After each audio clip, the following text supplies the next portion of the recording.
twongeye kubaramutsa muri kumwe na Pasiteri Emmanuel Musinga Rupande kugira ngo tuganire mu gice cya kabiri cy'urufunguzo rw'iyerekwa muri iki gitabo urufunguzo rw'iyerekwa kugira ngo turusheho gufasha abantu bafite iyerekwa dufatikanye kugira ngo umuntu wese agere mu iyerekwa ryiwe. Igice cya kabiri kiravuga hejuru y'imbogamizi z'iyerekwa. Iyerekwa ni ikintu wifuza kugeraho utarageraho, ni ikintu wifuza gutunga utaratunga, naho wifuza kugera utaragera, rero biba bikiri iyerekwa. Iyo ufite iyerekwa cyangwa se umuhamagaro, imbogamizi zikomeye cyane turi buvuga no munsi turavuga ibintu bitanu. Abantu benshi ikintu gituma batagera ku iyerekwa Imana yabahaye, bananirwa no gutekereza. Ugasanga kuratekereza ibintu wenyine ukilimita. Imana yacu ni Imana itagira imipaka. Icyo yakubwiye n'icyo yakuremeye izakikugezaho, it doesn't matter what. Nubwo uhura n'intambara zimeze gute, nubwo uhura n'abanzi, nubwo uhura n'abantu bakwanga bingana gute, uzakigeraho. Abanzi ari gitabo nasomye kiravuga ngo umwanzi aza kuremera ikamba. Iyo umwanzi umutsinze wambara ikamba. Umwanzi burya yaje abaje kugupromotinga. Ntukagira ikibazo cy'abantu bakwanga. Iyo bakwanga burya baba bagusunikira mu mbaraga zawe kugira ngo uhaguruke nawe ugira aho uzagera. Umwanzi ntaca azogutwara keretse gusikinduka kimwe, azokwambika ikamba kugira ngo wambare ubutwari. Buriya nta mujenerali uzawambara ubujenerali atarwanya urugamba. Ntawe uzawambara ipeti wumva ngo umusirikare bamuzamuye mu ipeta, hari agatenda aba yakoze gatuma bamuzamura. Rero ikizatuma uzamuka nawe ukagira aho ugera nuko uzagira icyo ukora mu iyerekwa ryawe, wirengagiza imbogamizi zose. Imbogamizi ya mbere twashize muri iki gitabo n'ubwoba. Abantu benshi bagira ubwoba, yatekereza akagira ubwoba. Bibiliya zivuga ngo mashakani yaduye w'Imana, gukekeranya gutuma utizera. Gukekeranya buriya iyo ugize ubwoba, Bibiliya tubwira mu gitabo cy'Abaroma ngo Imana ntiyaduhaye ngo umwuka w'ubwoba udusubiza mu bubata bwa Satani, ngo ahubwo yaduhaye umwuka ngo udutakisha ngo aba, bisobanurwa ngo abadata. Kubera kugira ubwoba, hari ubona abandi bageze nawe wohagera, kiri ubona abandi bakoze nawe wogikora. Umuntu ibitekerezo ze biruzuye, nta ugira ibitekerezo by'agace. Buriya gusa icyo bakurusha nuko bashirutse ubwoba n'ubute, barahaguruka barakora. Kibazo ufite cyambere reka ubwoba, va mu bwoba, wohindura urugo rwanyu, wohindura itorero ryanyu, wohindura igihugu cyawe, wohindura umuryango wawe. Imbogamizi ufite gusa zituma uheze muri ibyo bibazo urimo n'ubukene, n'urugo rwanyu rumeze uko, n'ubwoba ugira. Watekereza ibyiza ukabiha abandi, ngo biriya ni iby'abazungu, ngo biriya ni iby'abariya. Nta by'umuntu. Ikintu cyafashije mu buzima bwanje mu 2022, nasomye icyanditswe mu gutegeka kwa kabiri 29 umurongo wa 28, havuga ngo ibigaragara byose ngo Imana yabihaye abantu, abana bana. Ngo ibitagaragara ngo ni iby'Imana ndizaheza abana bana. Ukuvuga ngo iby'Imana yaduhishe tutabonesha amaso izabiduha tugeze mu ijuru. Ariko ikigaragara cyose kiri ku isi gitunze undi mwana w'umuntu cyangwa se umuntu yobonesha amaso, utarabona ugitunze n'ugifite, uracemerewe.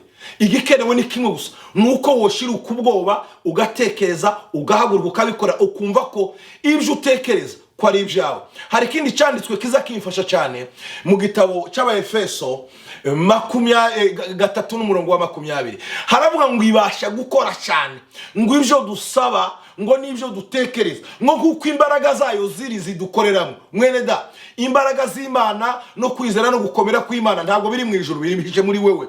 Mu gitabo cya Yohana, urwandiko rwa Yohana 4:4, haravuga ngo bana bato murabanje ngo uri muri mwe, ngo turi muri mwisi. Imbaraga z'Imana iguhishemo wozimenya, woshira ukubwo ugatekereza ibikomeye kandi nawe ugakomera nk'abandi.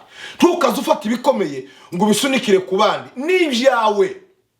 Ninde wavuze ko abandi bazogera hariya wowe utazohagera? Ninde wavuze ko abandi bazokora ikiwe utazogikora? Ninde wavuze ko abandi bazoraga ubugingo utazoraga ubugingo? Twese yaduhaye ubugingo buhoraho, twese yaduhaye isi, twese duha ibitekerezo bimwe, iduha umubiri umwe, iduha amaraso amwe, ibitekerezo bimwe. Itandukaniro ryacu gusa ni ibintu bibiri. Ikintu cyambere nuko dukoresha ibitekerezo byacu, kwizera kwacu ko dugufata.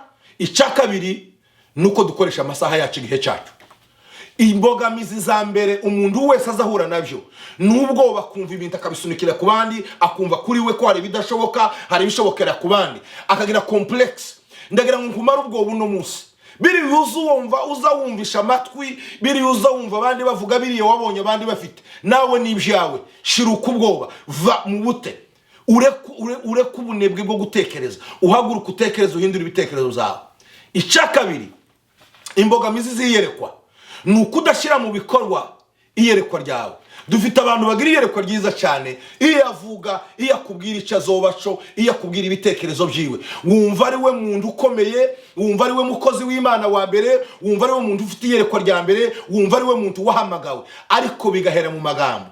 Iyerekwa ridashize mu bikorwa ni ibitekerezo gusa n'amagambo. Shira mu bikorwa iyerekwa Imana yaguhaye, shira mu bikorwa icyo Imana yakubwiye, shira mu bikorwa ikiri mu mutima wawe. Icya gatatu ni ubute icyo twita ubunebwe cyangwa se mu Gifaransa paresse cyangwa se laziness people. Abantu bavuga ibyo badakora bagakunda kuryama gusa bakicara aho ngaho ntibakore. Bibiliya izivuga mu gitabo cy'Imigani igice cya 18 ndagusaba ngo ugende uhasoma ahantu. Igice cya 18 umurongo wa 19 haravuga ngo umunyabute ngo ni nk'ishuti y'umurimbuzi. Barya abantu bashaka kukwangiza no kukwica, ikintu cyambere gishaka kukurimbura kizokumaraho ni lazy, n'ubunebwe, kumva yuko ukeneye utuntu tworoshe, soft things. Abanyamerika ngira ijambo nkunda baza bakunda kuvuga ngo kura amaboko mu mufuka, ngo komeza amaboko yawe, ngo gira ngo ugire icyo ugeraho. Nuvuga ngo kora kugira ugere icyo ukora, va mu bunebwe. Ngewe akazi ntarakora ni gake kwisi. Akazi undi muntu yakoze nta kazi ntarakora. Nushaka ubuhamya uzomumbaze, mfite gahunda yo kuzotanga ubuhamya. Nabayeho ndi umukene, nigaga ntagira minervare, nabayeho nigeze kuba nigaga muri secondaire, narihirwa mu bajya bakene banyuma mu Rwanda, barihirwa muri Minaroke, babirigwa na Minaroke bakabarihira igice ca minervare. Nari mu bakene abatindinya kujya barahantu mu kagari twari dutuyemo, barihigwaga na Minaroke babuze uko bagira biruka. Kandi ngataha nashika simbona icyo ndya, ngasanga mama ntiyatetse, data yarapfuye ntagira umubyeyi, mfite mama wenyine. Mama ntiyigeze yiga n'umunsi umwe ngo aje mu ishuri, ariko nakoze akazi kose kabaho, nta kazi ntakoze.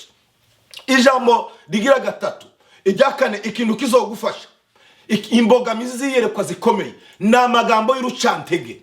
Hari abantu muza mutangira kuganira bakakubwira ngo ibyo uvuze, ngo ibyo byawe, ngo ibiri. Nageze ahantu nyambwira abantu ngo aya magambo mvuze namwe utayizera ntuyakritike mu maso yanje, simbishaka.